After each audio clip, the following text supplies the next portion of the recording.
Deep in the forests of North America, a creature is said to exist. A creature that people are encountering. With far too many reports to ignore, there are elements of truth behind these accounts that mankind can no longer ignore. Breaking news out of Texas, Bigfoot is real. Could a breeding population of large, upright, hairy hominids really exist in North America? Or is there something more paranormal at work here, deep in the woods?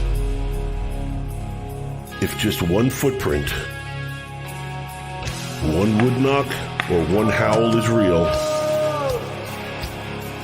then man's understanding of primate evolution would be changed forever.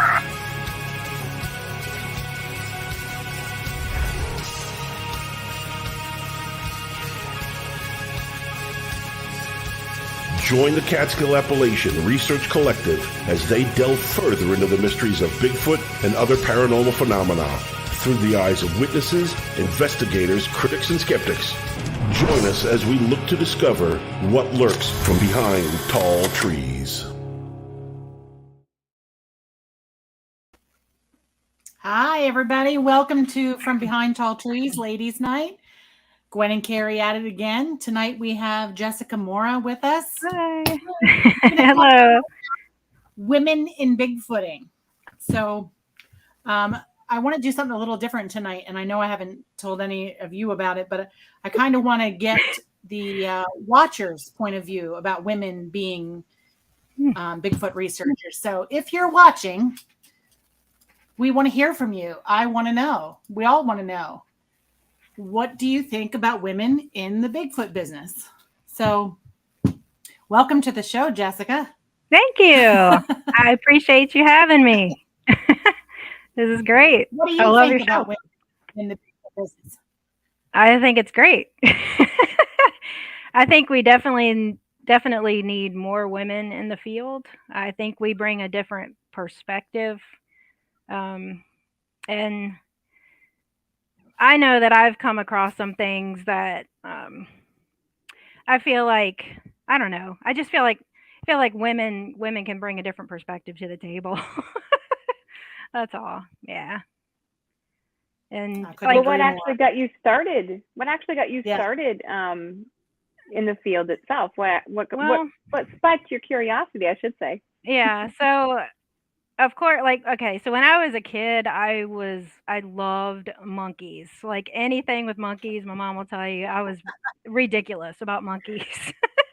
So when I was like 11, I was watching Unsolved Mysteries. Loved that show. And I saw the Patterson Gimlin film and I was like, that's a huge monkey. So that sparked my curiosity right there. And then, like the Unsolved Mysteries has like, they had missing persons, Bigfoot, aliens, angels, like ghostly encounters and stuff. And that was probably around 11 when I saw that video. And then when I was 12, I had my first paranormal experience where I feel like I saw an angel. So it's kind of like from that sparked my curiosity for the paranormal and Bigfoot and stuff. So yeah. So here I am as an adult trying to figure it all out. Yeah.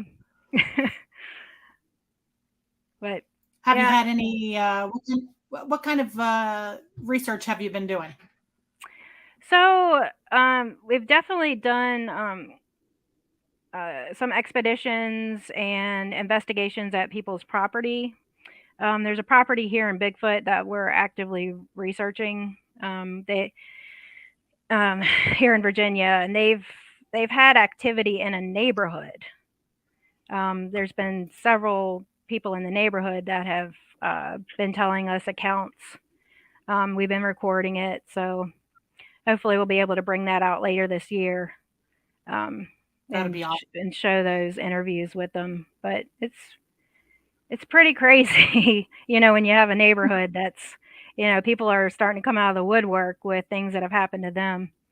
And even people that used to live there had heard that we were there, and they were calling to see if they could tell us their story. So it's pretty pretty amazing.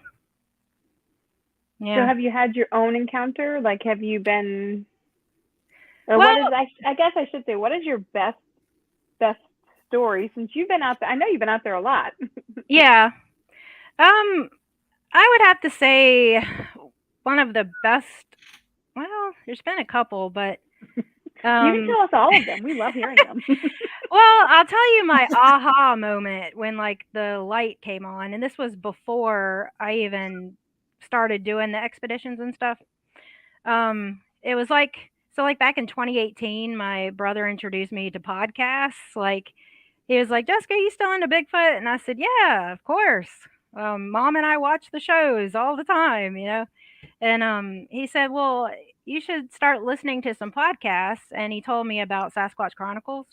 Mm-hmm. And that's kind of like when podcasts had blown up. And so I started listening to that. And like the very first 5 minutes, I was completely hooked and became a member or whatnot. And so from that, ever since, listening to any podcasts, any stories on TV, reading books, anything where a person has given their encounter, I try to take notes on it. Mm-hmm. And from that, I've been able to try to kind of extrapolate different things of like, okay, this was in common with this, you know, Joe Schmo in Tennessee and Linda in California had like almost the exact same thing happen to them. You know, one was in the 80s, one was in 2020, you know, so I've just been able to extrapolate different things or correlate things. So, but my aha moment was one day I was listening to a podcast and I was like, oh my gosh, I had remembered that like probably back in, I don't know, 2012 or something, I was going through like some stuff in my life, trying to figure things out. And I used to stupidly go hiking by myself. And the Shenandoah National Park is like 20 minutes from me where I live now.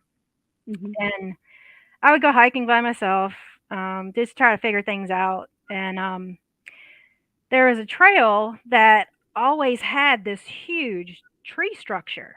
And at the time when this was occurring, I didn't know anything about tree structures. I just assumed, oh, probably a father and son and the wife, whatever.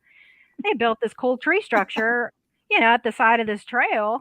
I mean, it was huge. It was so cool looking.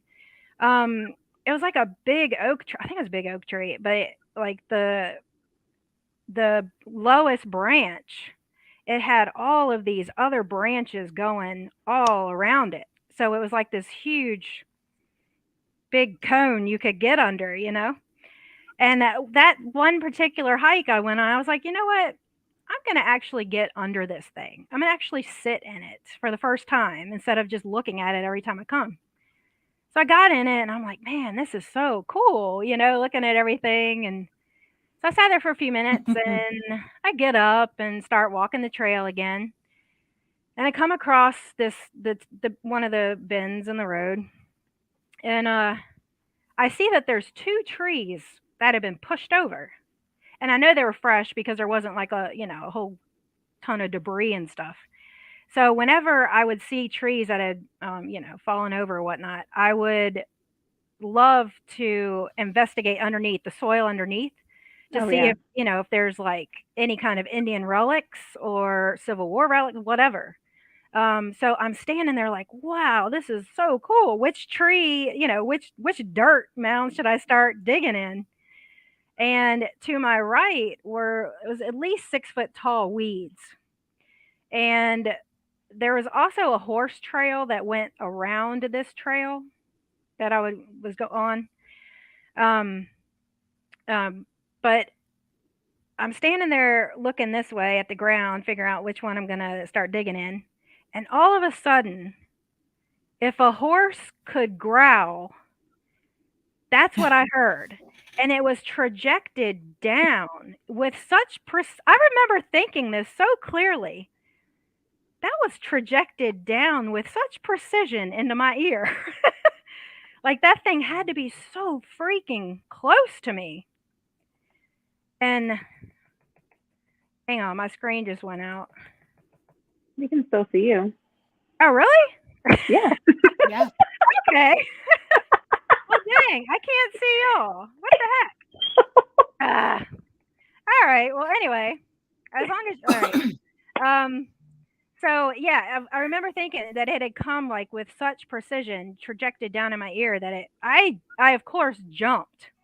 Mhm. It freaked me out so bad, and I turned around and I started walking backwards. Like I put my hands up and just started walking backwards. Like I don't know what the heck that was, but it scared me.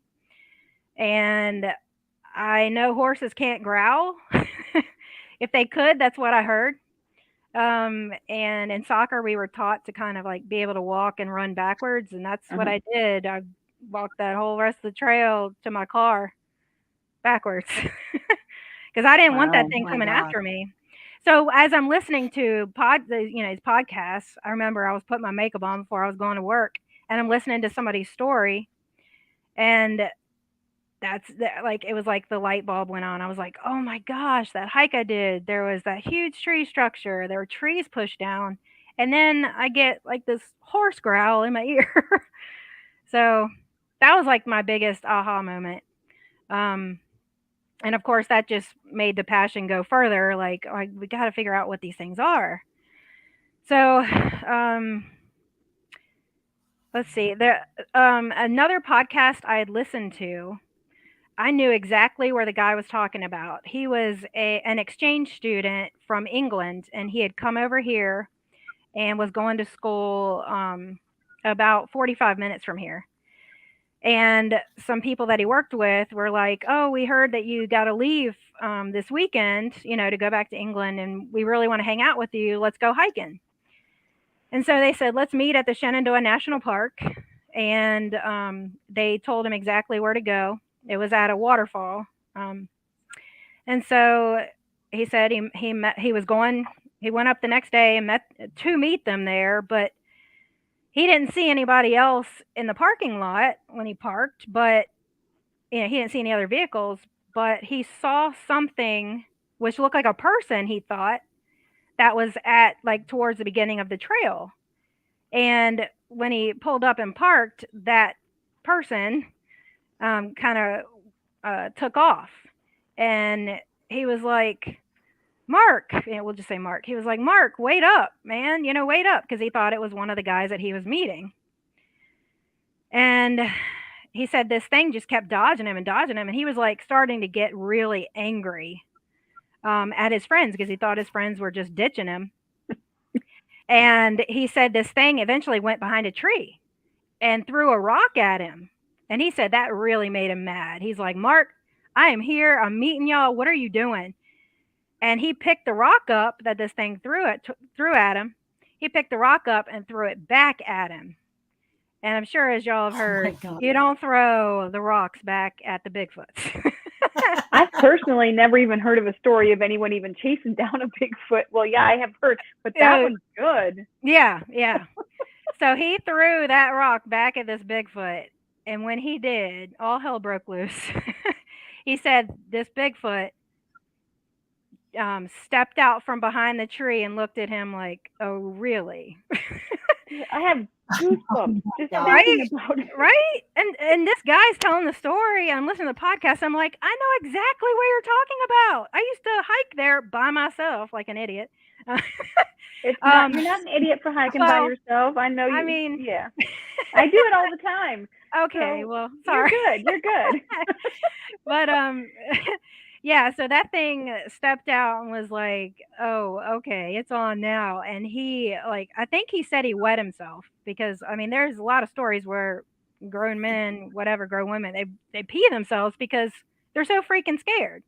Yeah. And so he took off running, and he said this thing was chasing him, and he eventually lost his shoe. And I would have lost all bodily functions. Right? That's just a shoe. I know, right?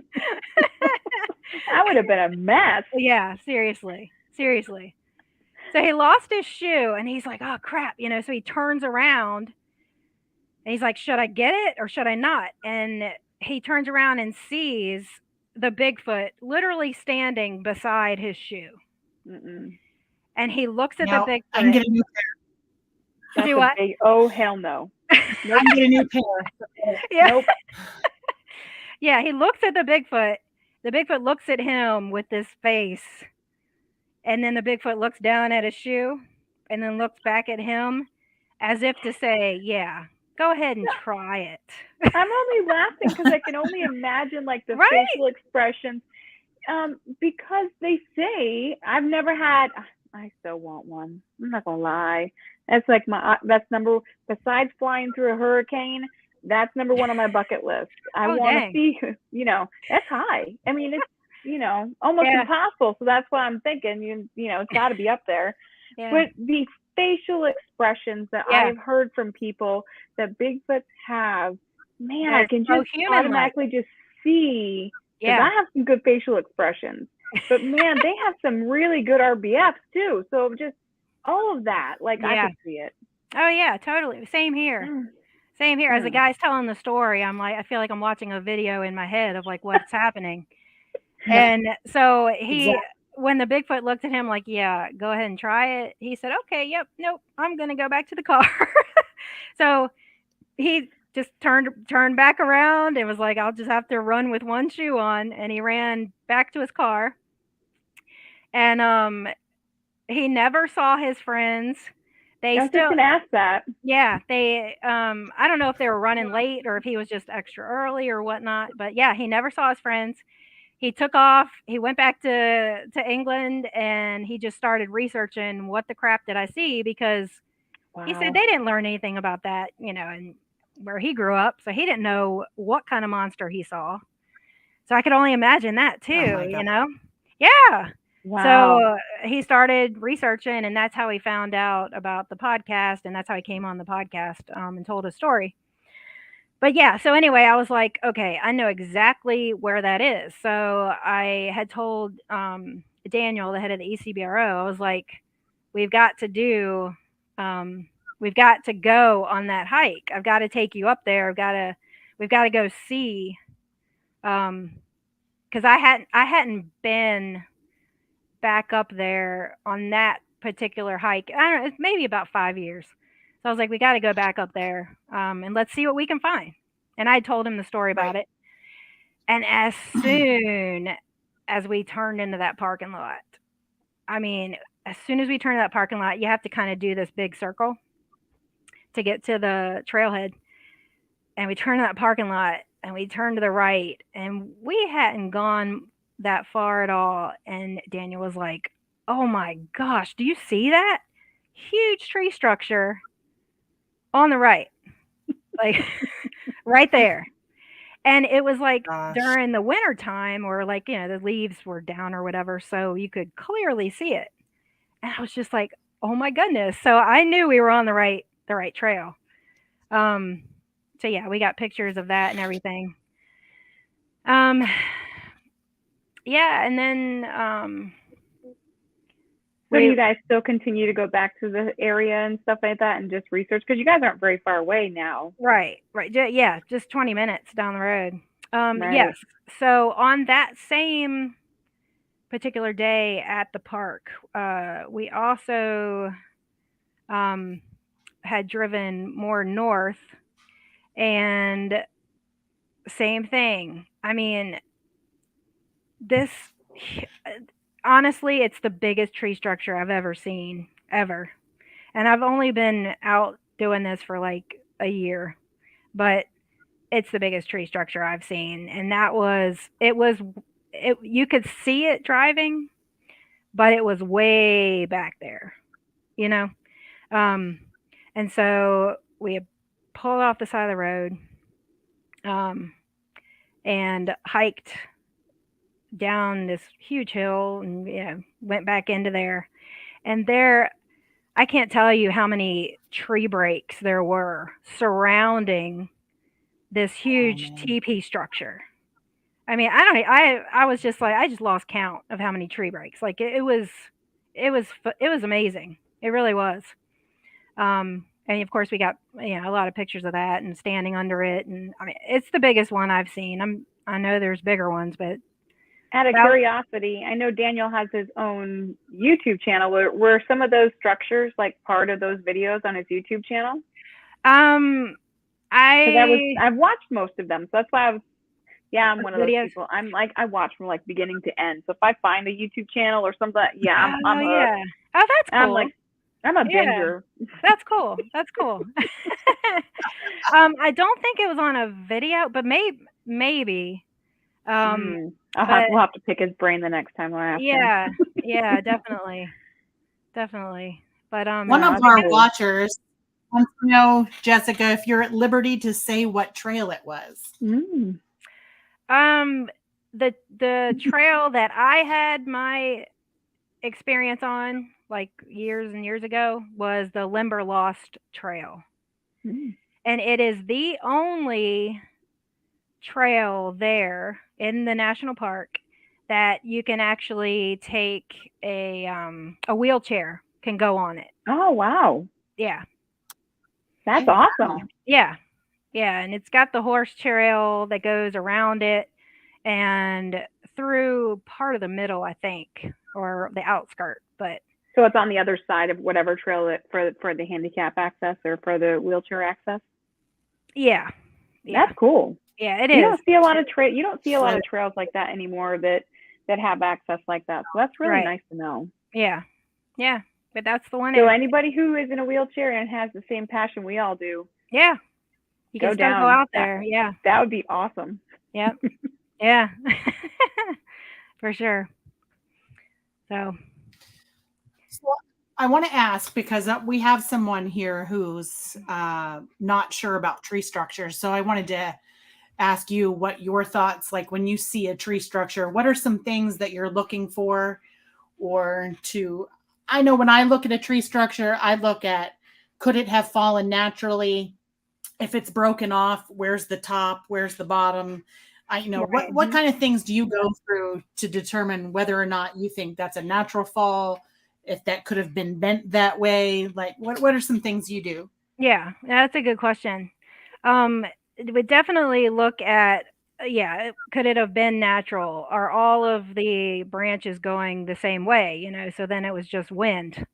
Or is it that are they heavy? Do they have a big enough girth to them that a human more than likely isn't going to be able to pick up and put there by themselves? They would need help. And do they kind of come all together, kind of like a teepee, basically, where they're coming in at all different angles, all different directions into this one point. And where it's broken off at. Because if they're like super clean cut, then that's probably an axe. And no, I'm sure a Bigfoot doesn't carry around an axe. So that's probably not. It's probably human. But a lot of them too, you can see that they're almost like put in the ground with a force to be held there. I was just going to ask the question, have you on your tree structures actually seen the ones where they're upside down and like literally just, it's like someone pile drive them suckers to the ground, and I'm like, how the hell? Yeah. And it didn't break. It's like, I've personally not, maybe I'm just not observant, but that's probably true. I haven't personally seen, any, but I've been on, but I have seen videos where people are like, there's no fallen trees nearby, like where this tree could have like probably toppled down, but it's literally sitting straight up and down, and the roots are, and it's not like it's a 6-foot tree. I mean, this is like 10 feet. They're pretty tall. That was pretty impressive. Yeah. I've seen them on TV, or on videos of what people have discovered, but I've never seen one myself. That would be amazing. I know. That's on the bucket list too. Yeah. I hope to see one day. I'm sure you will if you keep going out there. You go out there a lot, so that would be really cool. Yeah. Trying to learn as much as I can. That's for sure. I've learned a lot. You don't normally see things sitting on your couch. Right. Yeah, exactly. There's only so much you can do. Being an armchair detective, there's only so much you can do. I mean, I watch a lot of podcasts, so I see a lot of things. But man, it's nothing like sitting outside and having an encounter or an experience, for lack of it. I mean, because to me, that's really what it is. It's an experience. Because absolutely. My first wood knock, I think I stood for 20 minutes. Oh, just standing there. It was actually on the expedition Gwen and I had gone on, and I really, like, I just stood there, and I'm like, that really wasn't what I thought it was. And the other person had to verify. I was like, yeah. So we all went around and looked, but I was baffled and dumbfounded, and like, just, there was a whole bunch of like experiences that I was just shocked. And I've been a believer for a while, but never been on my own experience, or never had my own experience, or had gone on my own adventures. And that was really cool. That was, maybe that was my aha moment. Yeah. But I want more. So of course we go out a lot. In fact, my husband and I are probably going to go out tonight. So. Oh, that's cool. That's cool. That was another cool. Just go out in my bed. Yeah, exactly. What was that? Gwen. Gwen just goes in her backyard. I know. I'm coming. We're gonna go have some fun. I'm coming. I don't care. We're gonna make this happen. Yeah. Awesome. Yeah. Another really cool experience was with the ECBRO. We had done a hike, and we saw a tree break, and I remember standing there. It was one of those where it's straight up and then it's broken high up and then comes down like that. And I was standing there and I was asking Daniel about it. I was like, so what's your opinion about it? I know other people have the opinion of this is our territory, you stay on that side, we'll stay on this side, kind of thing. Right. And as we're talking about it, he decides that he's going to go on the other side of it. And as soon as he does, we hear a tree knock at our 2:00 position. And that was pretty amazing to me, because that was my first real tree knock. And I was like, that was wild. Oh my goodness. Wasn't it wild? It is. It really is. And this was at 12:30 in the afternoon. Oh. So yeah. So that's great. That was wild.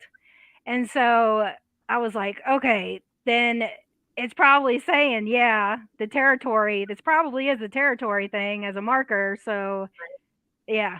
But anyway, we kept walking, like another 10 or 15, 20 feet, and came to, there's this little hill, and it was full of weeds. Like, these weeds were super tall. They're probably like 5 feet tall.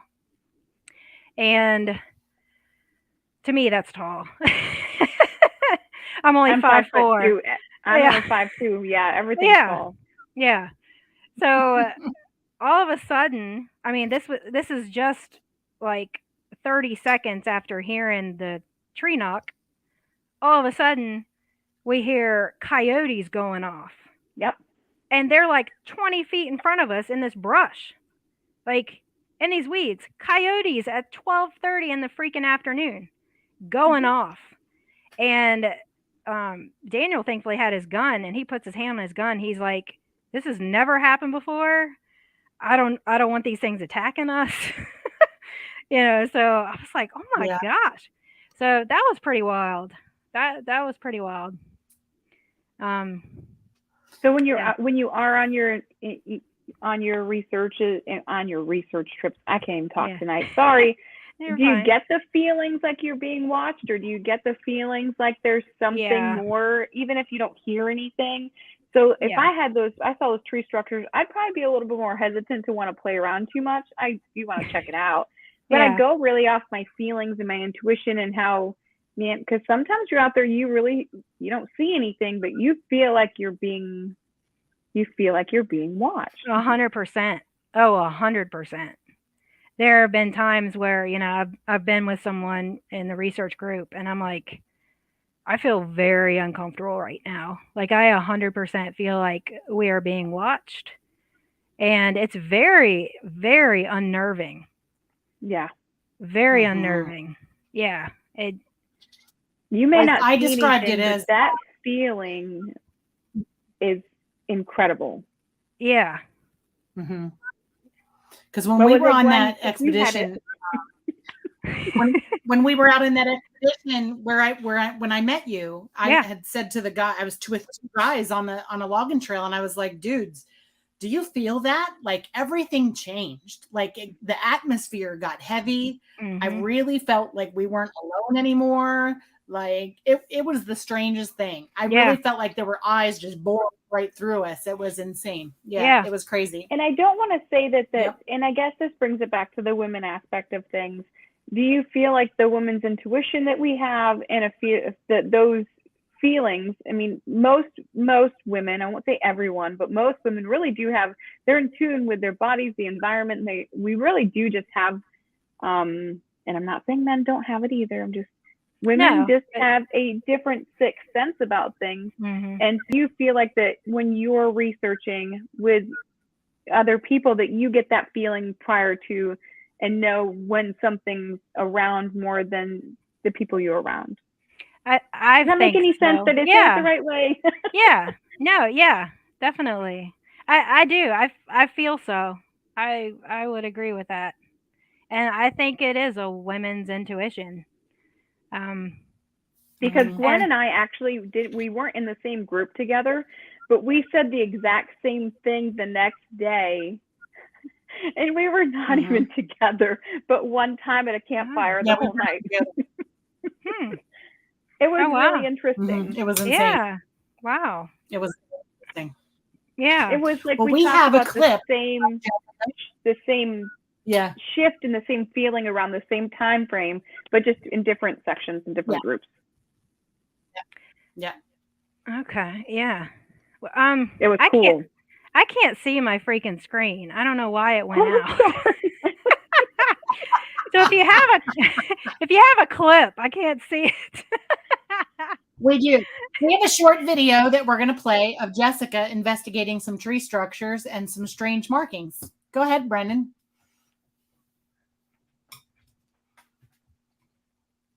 I think. Maybe. I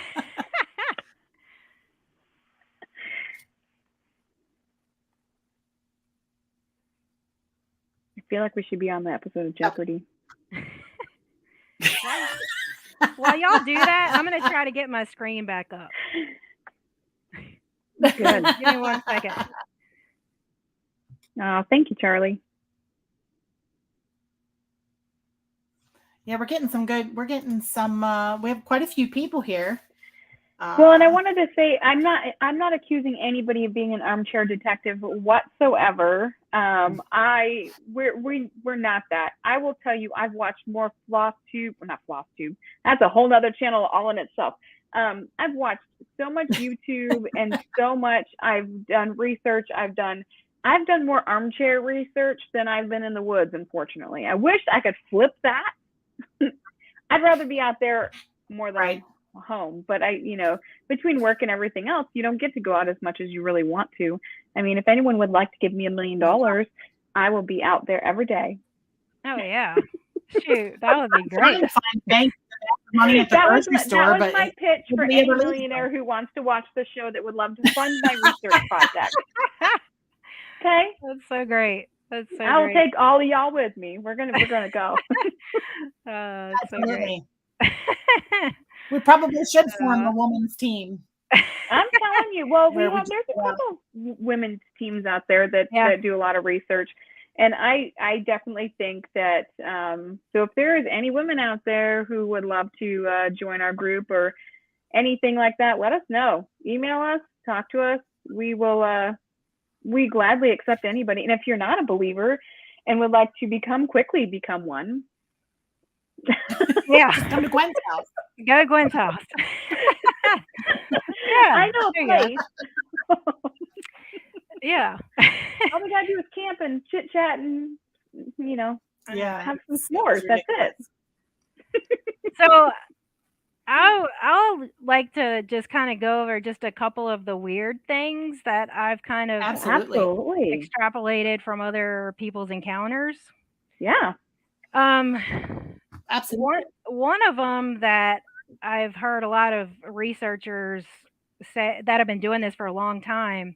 They say, I've never heard that, Jessica. That's so wild. But You know how I know you've heard of encounters where the Bigfoot starts swaying back and forth, like it doesn't know what to do. If it, like, say it's a visual, it sees you and it kind of starts swaying back and forth. It's like it's building itself up into a rage, like it can get to that point. And there have been numerous accounts of where when the Bigfoot does work himself up into this rage, that he has an erection. I don't know if y'all have heard that, but I've heard at least 10 accounts of that. I've never heard of that. Yeah, and I've also heard where people have come back on the podcast and said, I have to tell you this because I was withholding that information because I was embarrassed because I didn't want to share that information, but that's really what happened. Wow. Yeah. That's insane. Right? Seriously. I couldn't I'm imagine. sorry, but I don't. The last I don't want to. comment. You just got to put that last comment up there. Oh my God. That was You're with perfect. me, girl. You're That with was me. perfect. I do not want to see that. I seriously do not want to see that. Yeah. I mean, I seriously. personally don't ever want to see it either, but I have heard and have had several people talk about the swaying. Yeah. Right. And that was interesting for sure. I've never heard the other half of it though, so that was. Yeah. Yeah. I've heard at least 10 accounts of that Holy from cow. all over. Yeah. That's insane. Another pretty wild one is like female Sasquatches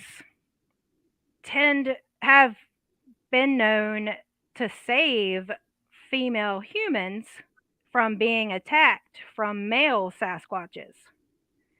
Gwen, God. remember the story I told you about that I heard that I can't find again? Yes. Yep. Maybe it's one that it was on a podcast, or not a podcast, a YouTube channel that I was listening to. I want to believe it was from Missouri because that's where I planned on moving to. And I was trying to obviously research some more of the area because, I'm like, I'm moving. I want to move near a forest or something. Like, I want to move. I want my backyard to be my own forest so I can go out anytime I want. Yeah. So I have very specific criteria of the house that I want to buy so that I can just do whatever I want. Yeah. Found this podcast, or found a few YouTube channels actually, and one of them was talking about a story that the young boy ended up getting in a bull's pen area, and the bull's nasty, like super nasty. Yeah. The mom thought from the house, obviously not going to get there fast enough. You walk into the bull's den, he just nasty. Right. And the dad was coming down with a truck, and hopefully I'm not getting this wrong, and if someone's watching this knows what I'm story. Anyway, coming down in the truck and was just in fear. Yeah. Guns to the metal, trying to get to obvious, and he knew his son was gone. He knew. Split second, bull's charging the son. This hairy creature, they didn't say it was Bigfoot, but took this bull by the neck, snapped it, flipped it, and went into the woods. Dang. That's awesome. And the gentleman said that female Sasquatch has been watching you since you were little. Wow. That is so the amazing. Story you just said is so similar to them being in a certain area for a long period of time, and then them watching the families of the farms or whatever it might be, because that is their interest. They're genuinely like we are. They're very caring and they're very nurturing. I'm assuming if you piss them off, they're probably not. But yeah. Yeah. So it was very story. What was that? Yeah. I said, neither am I when you wind me up. But that, But I mean, the child was in danger, and she showed herself, and it just goes to I totally agree with you. I think it's a thing, and I really do believe that the females, have that ability to. it definitely seems like the females tend to be more of the nurturing, the caring ones. Like I've heard a similar story to that where it was a family had gone camping and their 3-year-old just Yeah. wandered away just wandered away. They couldn't find the child. And then the next day, all of a sudden the child was inside their tent. And they're like, where the crap have you been? Yeah. And all the child could say was monkey, monkey, monkey. Yep.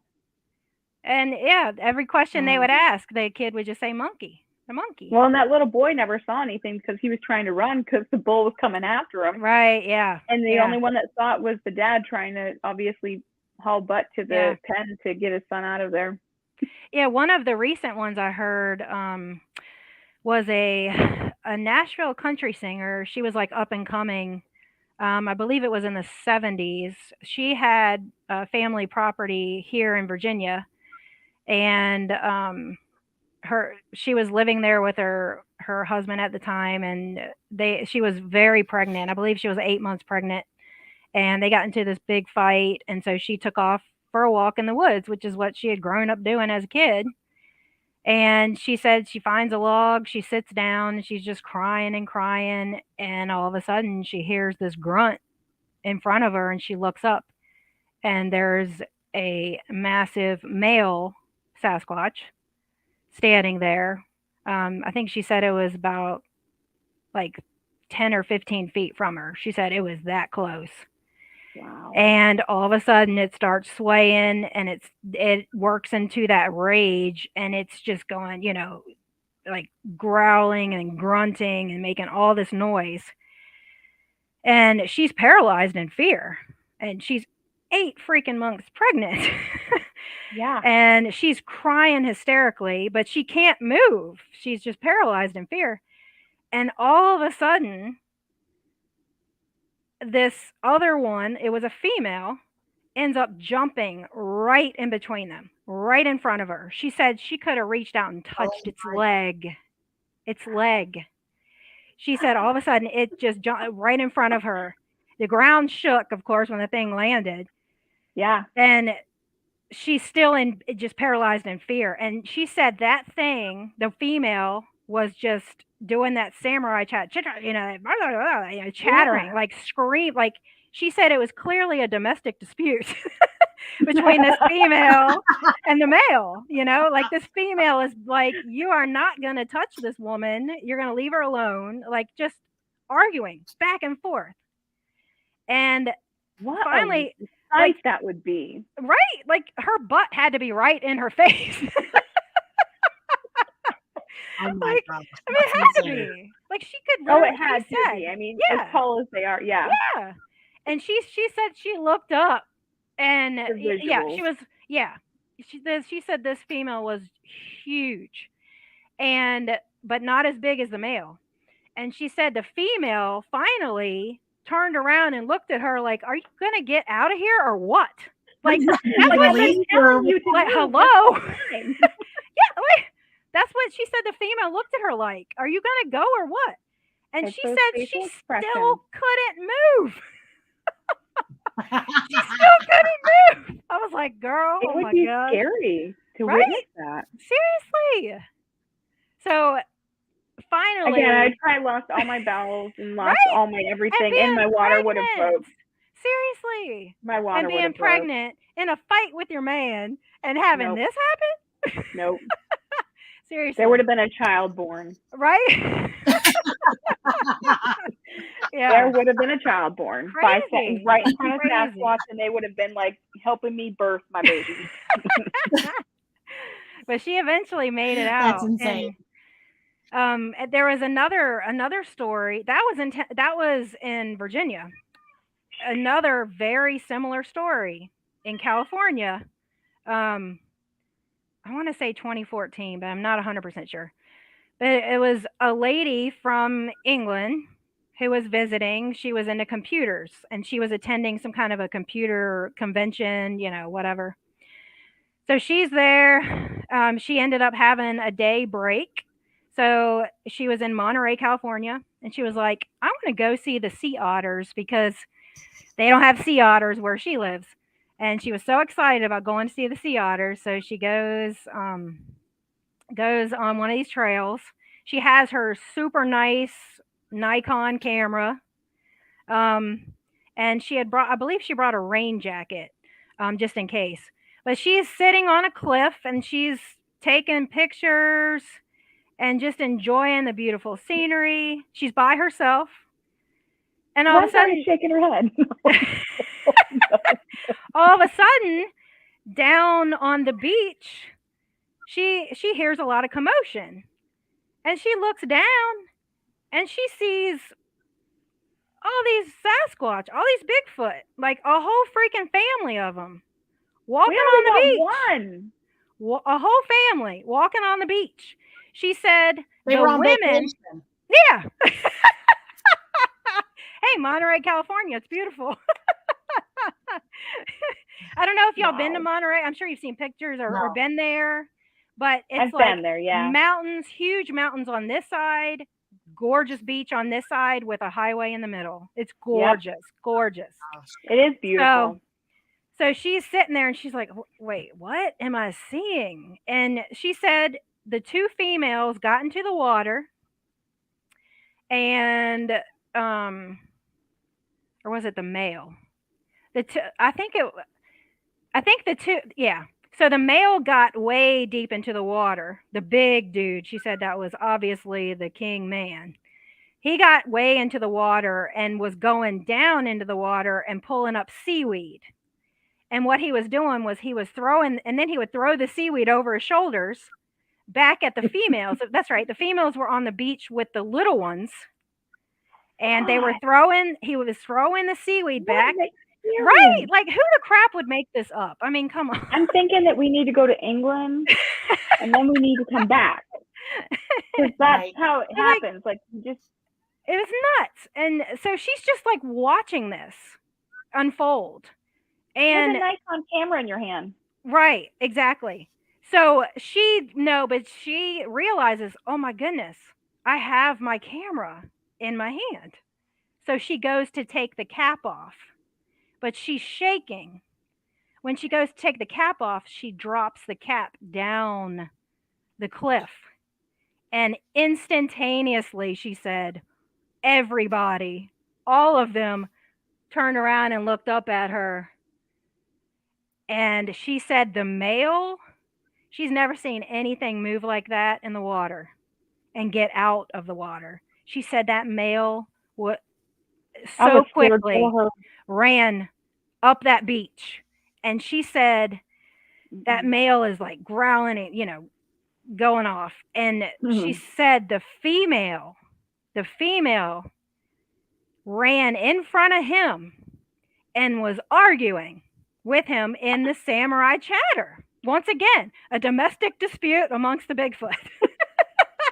But she said it was so clear. Obviously, she didn't know the language, but she said it was so clear that the female was telling this male, "You're not gonna hurt her. You're gonna leave her alone. You're not gonna kill her." Like she knows, and she blacked out. She fainted. She fainted from it all. And when she woke up, she was black and blue from bruises all down her body. Half of her jacket was hanging off of her shoulder. She didn't have her camera bag anymore. And she was at the parking lot, right, very close to her car. And she remembers thinking, I am so glad I put my keys to the car in my jacket. Yeah.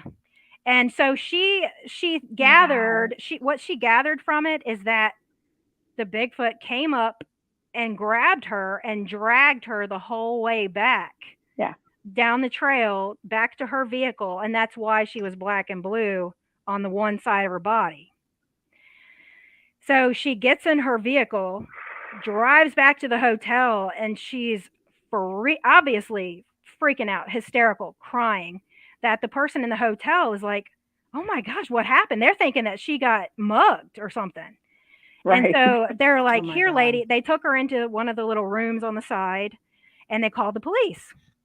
The police come and What do you tell them? right? Oh, but she's from England. I loved her. I loved her. Her name was Claire. Love her. She was telling him what she saw.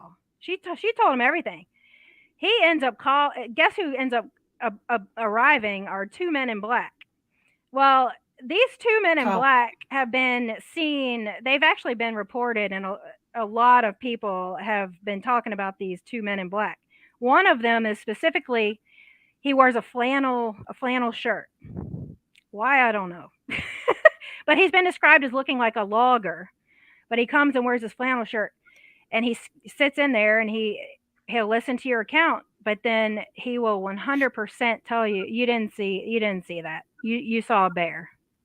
You saw a bear.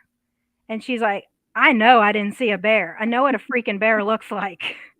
This was not gonna be tossing stuff over its shoulders, like it's digging for seaweed. Yeah, throwing it back to the women on the beach. And the women, she said the women were doing something like cleaning it off on their fur and then eating it, and then passing it around to the other ones, the little ones, to eat. Like, amazing. But I mean, insane. So the police off, like this dude just keeps telling her, no, you didn't see a Bigfoot. You just saw a bear. And she just gets so frustrated and irate. And he even told her, well, I don't know how they do things in your country, but in our country, we tell you what you saw. Oh, no. And she said, excuse me?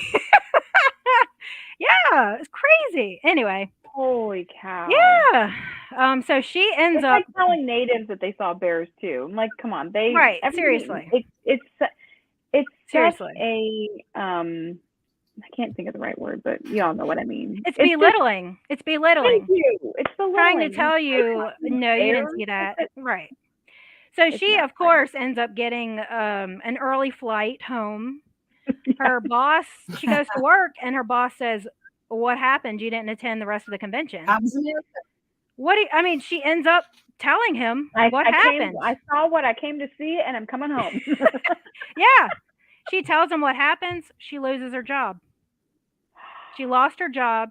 And after that, she wasn't able to find another job because, like when you work in a certain sector, word spreads around.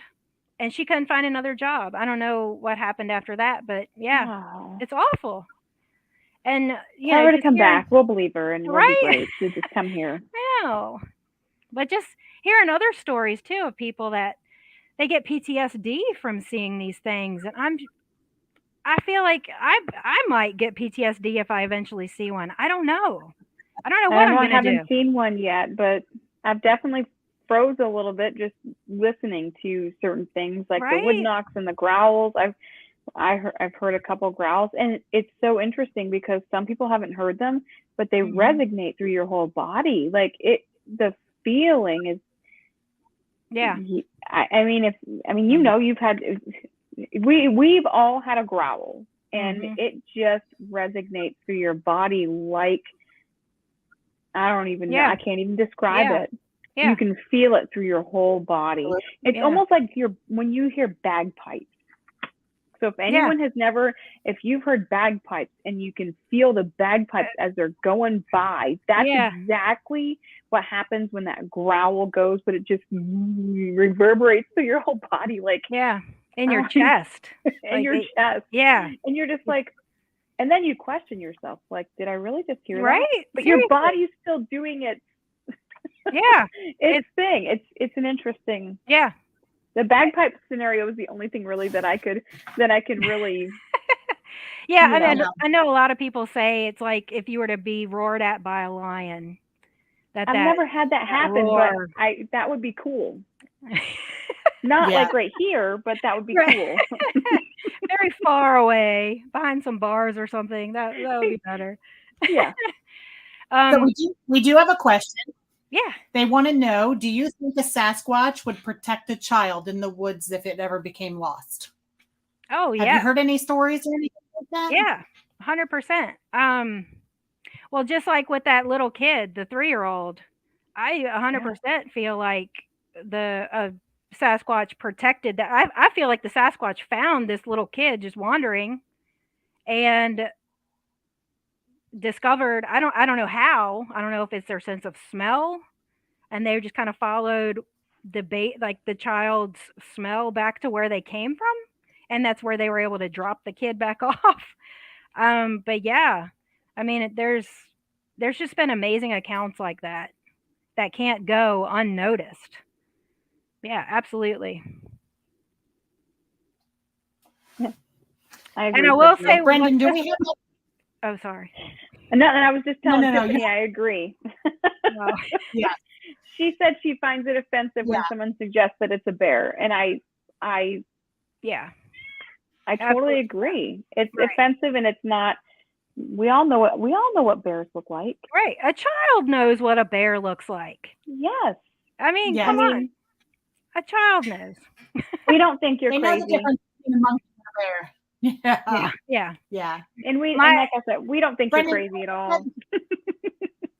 I just want to say one of the last other tidbits of information that I've found, just studying other people's encounters, is I've heard at least 15 or more accounts where it's a very negative encounter where the person literally feels like, I'm going to die. I am being surrounded by these. There's a family in Canada. Once again, people in England had found out that they had family in Canada through ancestry. They decided they were going to go and visit their family in Canada and have a week of fun and just etc. So when the two brothers from England, they get to Canada, they go on this hike with their family. I think he said there was like 11 of them that went on this huge hike, and they're out there, and all of a sudden one of the brothers is like, I've got to go pee. So he just kind of steps off the trail and goes to pee, and he looks over and sees what he said. He thought it was a black man in a ghillie suit sitting on the ground up against a tree, like just taking a break. Oh my.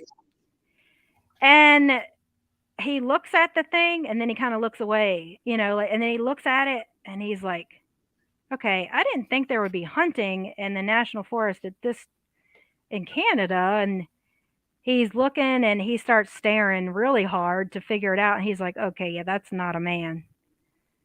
And then the thing stands up. So he quickly goes back on the trail, and one of his uncles is like, hey, what's wrong with you? I could clearly tell something was wrong. And he was like, nothing. No, he's like, no, really, what's wrong? And he told his uncle what he saw. His uncle, ends up being scared. And his uncle calls over another uncle, tells that uncle, and then they're like, okay, we need to leave. Well, as they start moving on, these things start following them.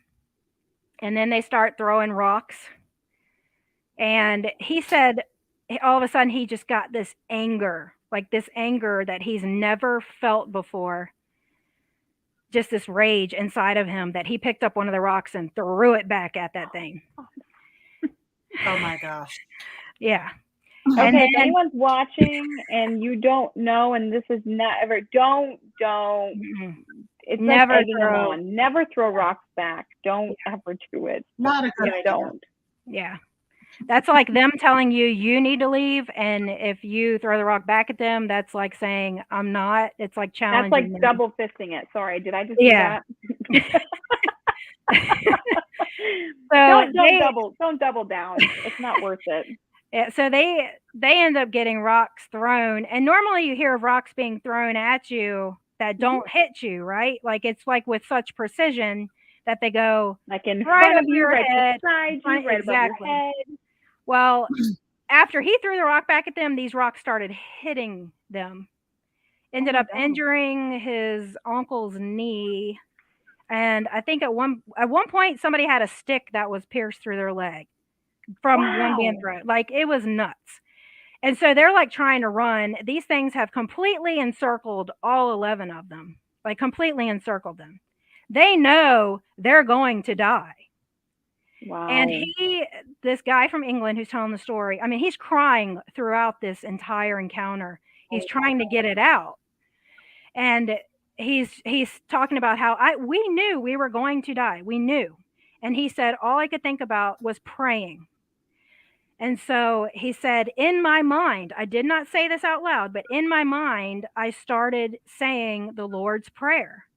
And as soon as I said, in the name of Jesus, or dear God, help us, or whatever, God, Lord, or Jesus, as soon as he said it, these things literally had encircled them. These things literally turned around and walked off as soon as he prayed in his mind. And he was like, what just happened? And he said one of the little ones, he was like, they took 2 steps into the woods and it was like they had disappeared. But he said, I knew they didn't disappear. I knew they were still there because you could hear them. And he said a little one had run up the tree and was looking down at them. And he said it was as if the little one was talking to his parents, the little, that little chatter. And he said it was like that little one was asking his parents, can I follow them out? Can I follow them out? And he's like, as the parents were talking, it's like, I assume they said yes, because the little one followed us out the entire way. And of course, none of them said a word. And he said, as soon as we got to the trailhead and, right back to the parking lot, he said the little one came, like he looked up at the little one and he said in his mind, I'm sorry. He told the little one, I'm sorry. And the little one climbed down the tree and there were like wildflowers at the bottom of the tree. The little one uprooted a wildflower and tossed it at their feet. And he said it was as if to say, it's okay, and they took that flower, they took that as a gift and they took that back to his uncle's house and they planted it. And he said when they got back to England, they, of course, did a ton of research, but they had to go to counseling. He said it, obviously it PTSD tormented him. They couldn't sleep. He said his brother is actually worse off than he is. His brother refuses to speak to anybody, refuses to get counseling. At that point in time when he was telling it, I think it had only happened just a few months ago. So it was very fresh in his mind. But oh my gosh. Yeah. But it's really no different than, being attacked by, a human, like your PTSD and everything else, those things in war. If you think you're going to die and the things that are going to happen to you, and it's just a really bad situation, it's definitely going to place some serious on your psyche. Right. And the thing is, like, since then, I've heard at least 15 encounters that were so negative, where the people, they were like, I was going to die. There's no doubt I was going to die. And it's like, the last thing you think of a person's going to do right before they die, if they know they're going to die, they're going to pray. And these people, they prayed. And as soon as they said, God, Jesus, Lord, as soon as they said one of those names, these things turned around and walked away. So if you had asked me years ago, before I started this journey, what I thought it was the question I was going to obviously ask. Years ago, I would have said, well, it's just an undiscovered primate or, non-human primate. But now you can't go out in the woods and start being attacked by a bear or a cougar or, and then a mountain lion and say in the name of Jesus, unless God decides to intercede in a miracle, yes. But, more than likely the animal is just going to tear you to shreds. More than likely they're going to find my bones a few days later. Right. Right. But these things, there's something to that. Mm-hmm. And so that's why I feel like I've just kind of dove more into, there's something there. So I don't know if these things are I'm kind of leaning to more towards the I think they could Nephilim be a little bit of both. theory. It could be. It could be that there's different kinds of these because they say some look more human, some look more Oh, they ape-like. even say the ones up north are way different than the ones in the south. Yeah. And then, Yeah. you know, east and west. Mhm. There's so I think that Yeah. there's a lot of different people like us. So Yeah. could there be? Absolutely. Yeah. I agree with you. Yeah. So this Mhm. it's just like the whole subject of Bigfoot and aliens and stuff. It's amazing. Bigfoot is just there's just so many questions. So many And questions. so few answers. Yes. And we Yeah. Way still more keep trying. Yeah. Yeah. Yeah. That's all we can do. And Hey, hope but we don't get it keeps yeah. our hopes alive that we will find answers. But I sometimes I wonder, and this is the battle I have with myself. Like, do I want to tell people where I'm at and where I'm seeing and what I'm doing? Because I don't want someone to come after them. I don't want anyone to kill one. I don't really want, yes, some people believe in research that it has to happen. You know what? I don't want to be the person to cause that turmoil. You know what I'm saying? Yeah. I would hate to lose one of my own relatives or do anything else. And I really feel that they have some serious feelings, just like we do. And I would hate to be the person to take a family member from somebody just for research. Oh, Not yeah. that I don't love research. I do love research Yeah. because I go out all the time or try to. I just don't think that yeah. Yeah. That's me. Mhm. I Yep. put my hands Right. up. I'm good. Yeah. I agree. Because they obviously When I have go out, feelings.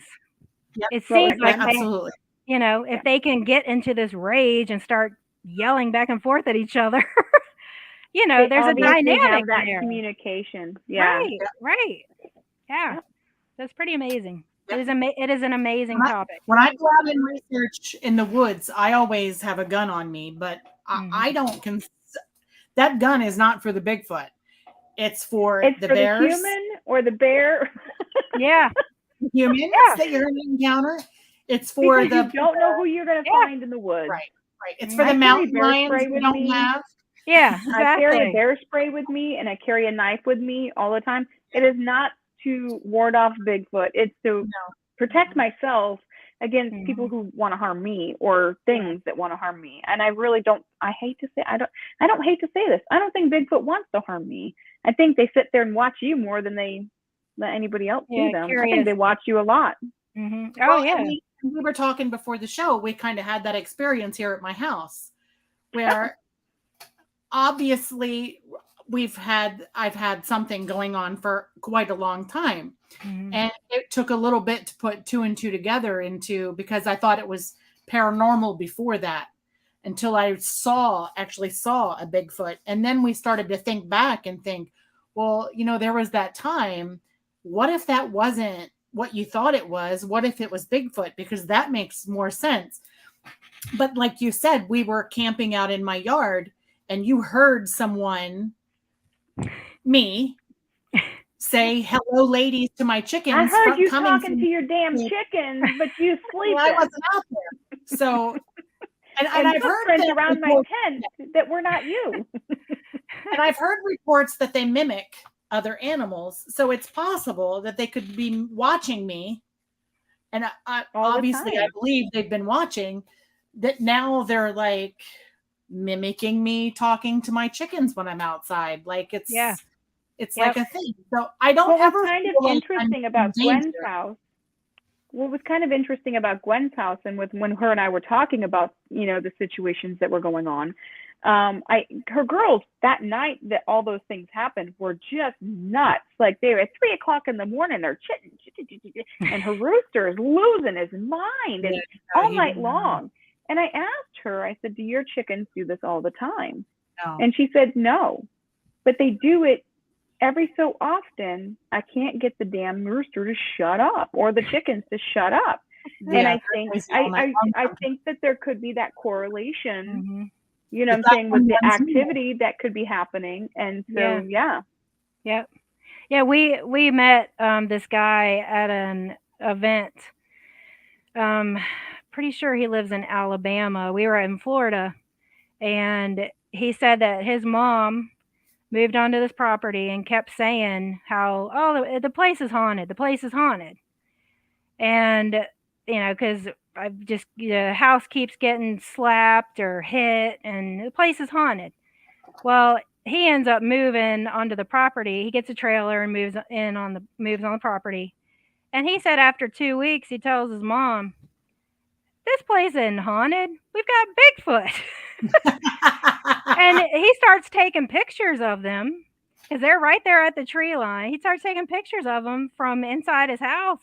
And he has got some good pictures, scary pictures. I mean, these things are right there outside the house. Oh yeah. He's like, Mom, it's not paranormal. It's Bigfoot. That's Wow. pretty wild. It's pretty wild. Yeah. Yeah. How some people can think that their house is haunted, but no, it's Bigfoot. Yeah. So yeah, it's great. I love listening to people's encounters. Maybe one day I'll have a true encounter of my own, but Maybe I don't all three know of how us I will would be handle together when we have that encounter. Yeah. That Maybe. would be insane. Yes, it would. A whole nother show. We will lose everything, but we'll be fulfilled. Like, we'll all just have to, like, someone's going to have to drive home with some dirty pants. Just right? saying. Yeah. It's going to be me. Yeah. Oh, no, it'll be me too. Oh, totally. Totally. We're all in great company. It'll be amazing. Yeah, of course. So Jessica, I got a question. You've got all these stories from other people. I'm curious because I try to get people to talk to me and tell me stories, and I just don't get anything. It's like it's like crickets. Yeah, crickets. So how do you get people to tell you their story? Yes. How do you get them to talk? When people approach our booths at events, I try to tell them about our business. Mm-hmm. And which I'll put a little spiel out. My brother and I started this business in 2020, and we started doing events in 2021 last year in April. And my brother Jeff, he's the artist of everything that we've got. So it's all unique stuff. It's garden items, clothing, home decor. But anyway. I try to tell people a little bit about us when they approach our booth, and sometimes we'll just ask them questions. Have y'all had an encounter, or do you know somebody? But then, sometimes the people, it's like they just want somebody to say something to them, anything. And then it's like, oh, let me tell you the story. And it's been amazing. The stories we've heard, the pictures we've Maybe seen. we just need to get a booth that says, if you want to tell us, tell us. Yeah, like Lucy from Peanuts. Bring it on. Stories. The psychiatrist is in. Tell me your story. Yeah. We'll be like the psychiatrist for Bigfoot tellers. There you go. There you go. Yeah. But yeah, I think just engaging people, and I think they just immediately makes them feel open to talking. Yeah. I think but the that's people amazing. we've met have just been awesome. Some of them we've become, great friends with. So it's very cool. Very cool. The Bigfoot community itself has wonderful people in it. Yeah. Really does. Yes, she is very good at her storytelling. We've been enjoying her for like the last, almost hour and a half, and I could listen to her all day. Oh my gosh. Absolutely. Absolutely. Thank you. Brendan, did you have that clip of Jessica out in the woods doing her thing? Yeah. All this here.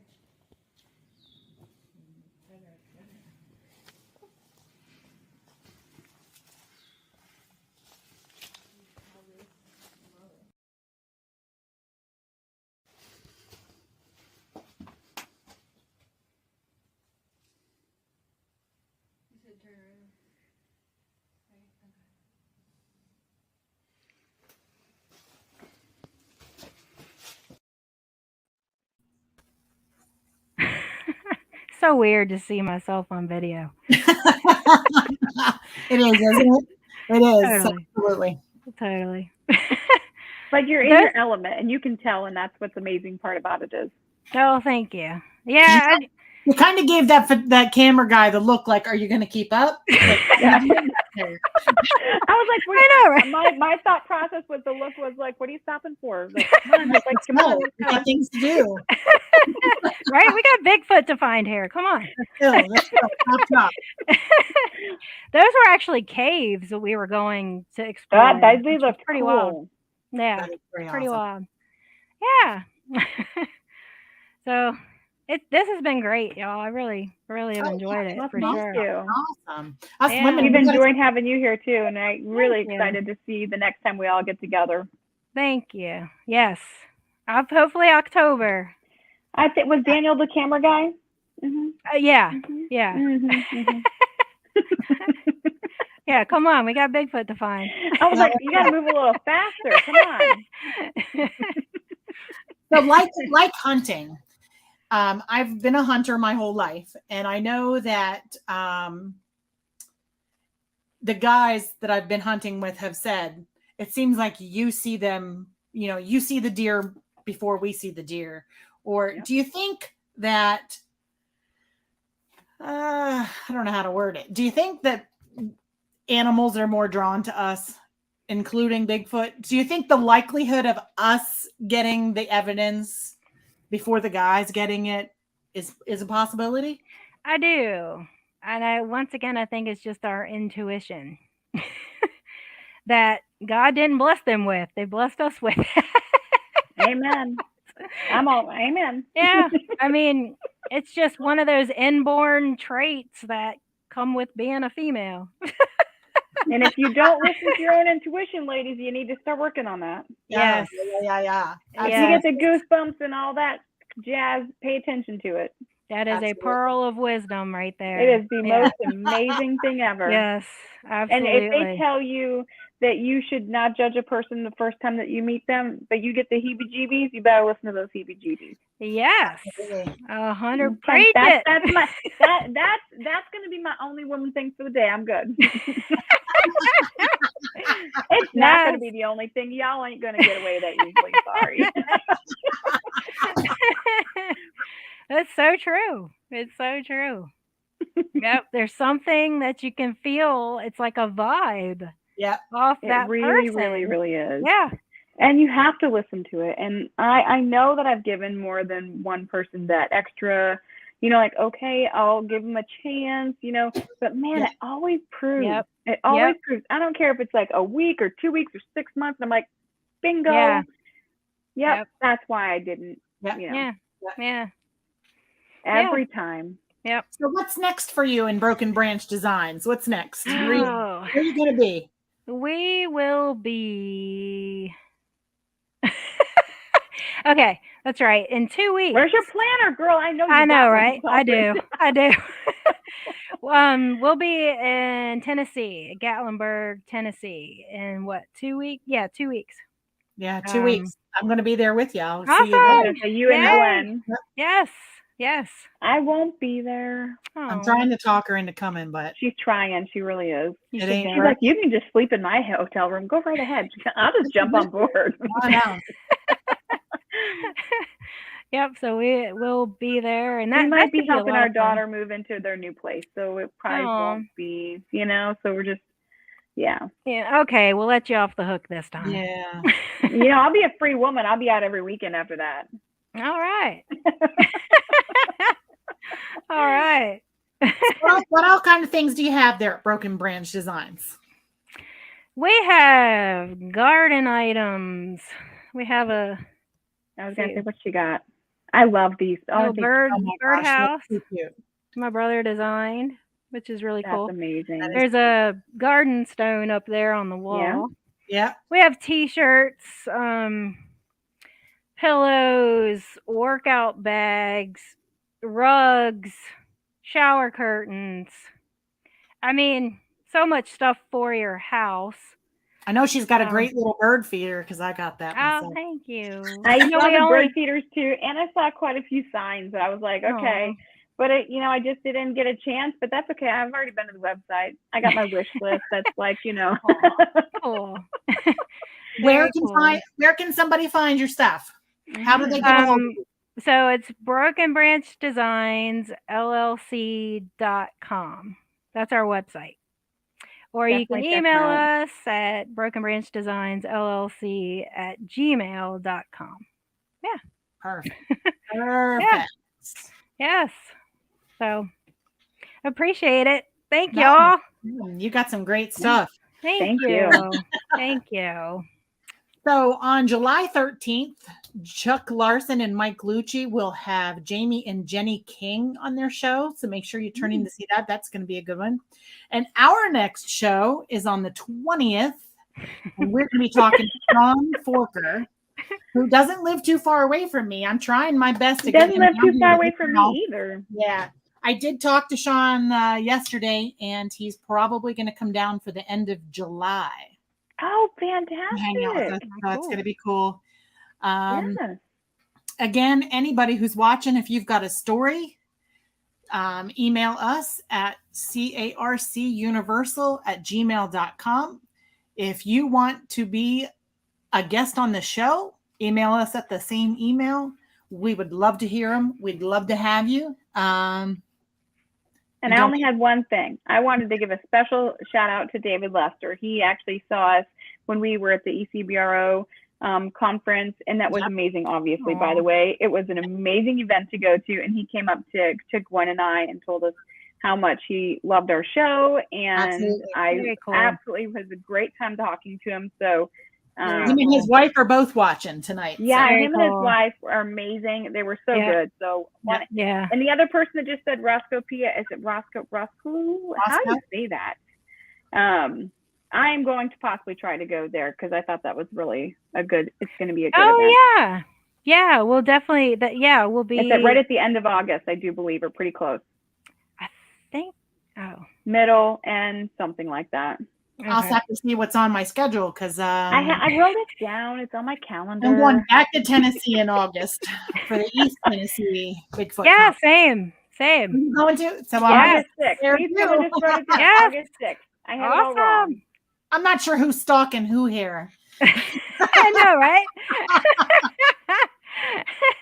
But yeah, y'all should definitely try to come to the one in Roscoe, Pennsylvania. Yeah, that's August 6th. Yeah. August 6th. Okay, good. Yep. We'll check that out. Yeah. And if you've got someplace that's got some Bigfoot activity or something that you can't explain, give us a shout. We'll see what we can do about getting And out. if you don't want to be on the show, that is okay. Yep. If you want to tell us our story and allow us to retell your story, however you would like it, let us know because we have no problems doing that either. We want to hear about everything. Absolutely. Yeah. And nobody ain't crazy, so we're just going to get Jessica to come back because she's fabulous at storytelling. So it'll be wonderful. Thank you. Story time with Jessica Mora. I'm okay with that. Be a whole new thing. Right on board. I love that. Tell us you'll come back. Yes, I would love to come back. Absolutely. Awesome. Anytime. All right. Thank you, everybody, for tuning in tonight. Yep, it was a great show. Appreciate it. You will find both me and Jessica at the Smoky Mountain Bigfoot Festival in Gatlinburg, Tennessee in 2 weeks, and then again in August in what's the name? Is it Roscoe? Oh, and East Tennessee Bigfoot. Oh, East Tennessee Bigfoot Festival. Yep. Yep. That's going to be a good one. Yeah. So, 2-day event. Yeah. So have a great night, everybody. Try to stay cool. Keep on watching. Bye. Hey, this is Chuck Larson. You're watching the CARC channel on YouTube.